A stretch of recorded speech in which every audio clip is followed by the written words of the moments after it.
I went to supermarket to get Maggie, but there I spotted Wai Wai noodles and thought why not give it a try. So let's start the recipe.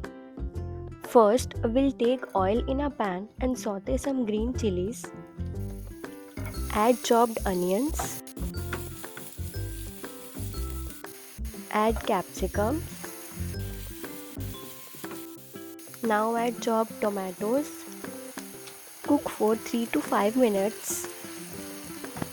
One thing I found interesting with these noodles that they have this onion oil along with the masala.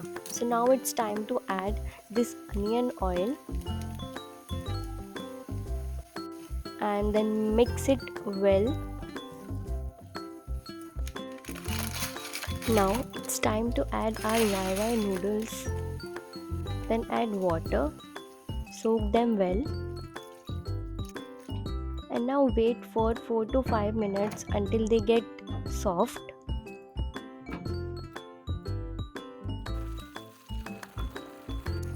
Now add the seasoning packets and the taste maker masala. Now mix all together.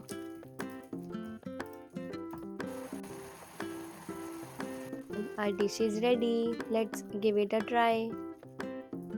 Don't forget to subscribe to our channel. Bye bye.